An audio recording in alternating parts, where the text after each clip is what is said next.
Family is the bedrock and lifeline of any society. It is the single most important influence in a child's life. On Family World with Paula, together with credible experts. There's a thin line between respect and fear. Yeah. I don't want my children to be afraid of me. So when you don't respect children, three things will happen. One, they won't respect you. We will be exploring and discussing the many different aspects and issues bordering on the family, ranging from conception, motherhood, fatherhood, parenting, relationships to marriage. Many people are not really ready for marriage. We will be celebrating men and women who have survived one family mishap or the other and have them tell their inspiring story. This is the show for everyone who came out from a family structure, already owns a family, or is hoping to start one someday. Join us in this enlightening, informative, entertaining, and inspiring show as we take on interesting family topics, no holds barred. Welcome to another enlightening episode of Family World with Paula. I remain your humble host. Today on the show, we'll be talking about discipline and punishment, the difference between discipline and punishment as it affects children. Taiwo Dinakachukwu Akinlami is a social development and public interest lawyer, a childhood management and child development subject matter expert with over 20 years experience, who has his influence towering beyond the shores of our great nation, Nigeria. Having worked with UNICEF, British Council, USAID, UNFPA, and Child Frontiers, Taiwo has also worked tirelessly with local, state, and federal arms of government in Nigeria. His Efwa Williams Harbor is all for bringing wholeness and hope to individuals and families. Her work nurtures the social, emotional, and mental well-being of individuals, families, and of those who influence the well-being of the child and youth to thrive. A UK certified life coach, US certified positive discipline parent educator, US 6 Seconds licensed emotional intelligence practitioner, a speaker, a workshop facilitator, a lawyer, and a writer of well-being poems. Izefwa's pursuit for wholeness and meaningful life has granted her a leading voice in positive parenting. Izefwa is the founder of Family Culture Coaching, a parenting education, coaching, and family resource center. She was the host and owner of the Parents Talk on City FM. She's currently an every Tuesday morning guest on Wake Up Nigeria, airing on TVC. So we'll be talking to two experts, Mr. Taiwo Akinlami and Izefwa here. So Izefwa, starting with you first. What is the difference between punishment and discipline? So there is a huge difference. So if we start just by the definition of what discipline is, contrary to what we think when we say discipline, first of all, let me say, a lot of times when we use the word discipline with children, we use it as though it is different from discipline in adults. Okay. But really, discipline is discipline. Is the same. Yeah. So I would use this illustration like I like to use. If I choose to lose weight, say I want to lose 10 kg, I know that I need to put in work. I need to learn something about weight loss, about food, about diet, about exercise. I need to learn those things. And I need to be taught or intentionally learn those things, right? And then after learning those things, I need to apply those things. And sometimes I don't feel like waking up for a run. I don't. Is that something you enjoy doing? But I am going to, we use the word discipline myself. The process of learning, of doing and trying all over again until I get to the desired weight. So I have a goal. Right? And then from that goal, I learn and I begin to practice. That is discipline, whether a child or an adult. So in the context of a child, the word discipline basically means follower of truth. That's what it means. It means to teach. So the big question I like to ask parents or whoever works with children is, whatever method you're using that you call discipline, what exactly is the child learning? If the child is not learning the principle, then that's not discipline. Punishment, on the other hand, is instant. It comes from an intention of retribution, where you want the child to suffer for wrong done. That is a huge difference. So you've done something, you spilled the milk, and I need to teach you a lesson that you spilled this milk. Discipline, on the other hand, is not saying to the child, I want to teach you a lesson that you spilled. Discipline is saying, I want to support you through discipline so that next time you are equipped with skills to make a right choice. Those are different things. Okay, that is very clear. Okay, so Mr.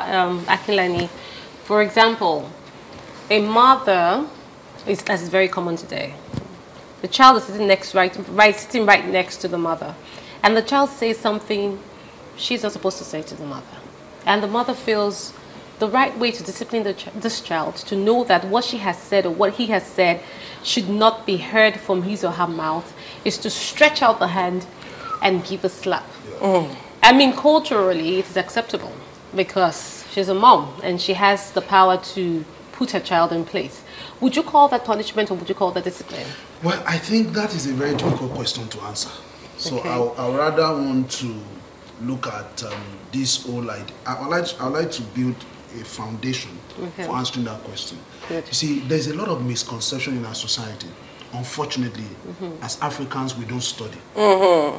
We follow tradition from tradition to tradition. If somebody just stops you and asks you, why you do these things that you are doing, you just say, my mom did it. My grandfather did it. And we just continue to do it. That is always a Now, defense. so there's no, now this society does not have budget for research and development. Are we getting? Yes. So when it comes to child discipline, which university, which institution in Nigeria has invested resources into doing a comprehensive research on the impact of the way we raise our children, pinning it down to discipline as one of them? Now, so the question therefore, first of all, we need to address is this discipline. Why are we always focusing on children? Discipline does not start with children. Children don't do anything but copy. Anything you don't like in your child, you are the one who put it there. And when you are tired of putting it there, you are going to remove it. Now, the word discipline comes from the Latin word disciplinary, which is to teach what? Values. And how do you teach values? By example. Now, so children don't do anything but copy. So when it comes to child discipline, children are responsible for only 5% or less. Parents are responsible for 95%. Because it is what you show that your children see. Now, let me tell you a very instructive story. Mahatma Gandhi sent his son with his car to the mechanic. And the son did not go to the mechanic. The son went to play football, do something. Then Mahatma Gandhi went to look for the son at the mechanic's place. And got there, the son was not there. They started looking for his son. When the son brought back, when he went to look for the son, he saw the son on the road. Where are you coming from? He said, Dad, I was coming from the mechanic. Then Gandhi said, you are not coming from the mechanic. I've been to the mechanic's place. Then the son said, Daddy, I'm sorry. I went to play with my friends and all of that.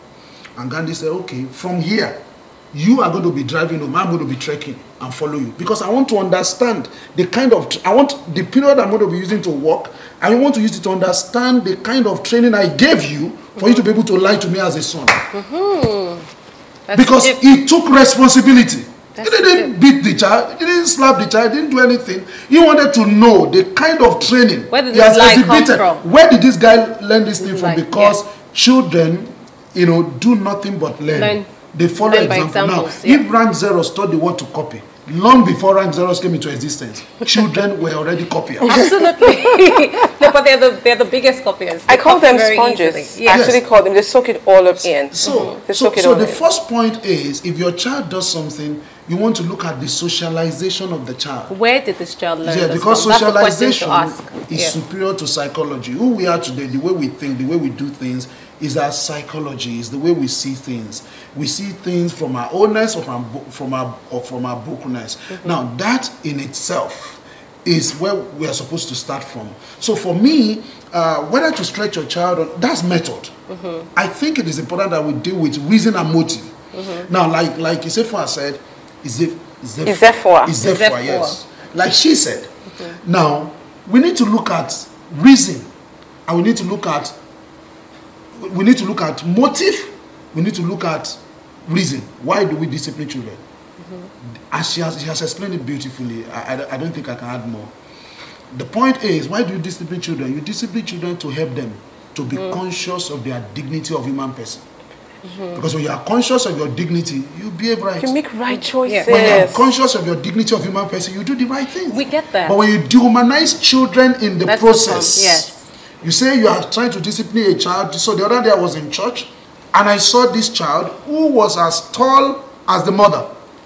And the mother just landed a slap in the presence of everybody after church service. Okay, so you consider that dehumanizing? That's dehumanization. Okay. This is a girl that is tall enough, that feel embarrassment and shame. I saw it, and I don't even need to see it. But you know, from our African culture here, what we think is that that's what helps to shaping the child. Where is the thinking from? Okay, let me give you an example. So Africans say, it's because my parents caned me. I will kill you. No, that's why I was straightened up. I hear those And lyrics I have become who I've become today. So ask the question, who have you become? A doctor. That's the question. The president of a country, like Nixon was the president of a country, yet he was not secured. Like Idi Amin Dada, he was the president of a country, yet he was not secured. Like Ibrahim Babangida or Abacha, they were presidents of nations. Were they secured? That you are a doctor, does that mean you are sane? There are many doctors. The other day, 2 weeks ago, armed robbers were arrested. The leader of the team was a medical doctor. That you are a lawyer, does that mean you are sane? There are lawyers who are stealing their clients' money, who are not faithful in their marriages. So that somebody is a lawyer. So we forget that the life of a man does not consist in the abundance of what he possesses. He has, so in our society, we judge people by the cars they drive, by where they live, by the kind of profession. Now, but you that you are making this statement, you know the low self-esteem you are dealing with. Exactly. You know when you want to say yes, that you say no. You know all the things that you know all the issues in your life that you cannot handle. Yes. That you arrive at adulthood as an orphan because you don't know anything. So you still, instead of you to sit down and look at your life and look at what you are losing to your dysfunctional childhood that has created this dysfunctional adulthood, you won't look at it. Then you'll be looking for. You try to meet societal expectations and say it's because my parents caned me and all of that. So the question is, I want to see the research that we have done that has shown us the impact of how we have messed up children. And it's a symposium discussion. It's not, discipline is not something, it's a school. Absolutely. It's a school in itself. Yes, it is. Yeah. So what we're trying to say in essence is that there's a difference between discipline and punishment. What would you call punishment?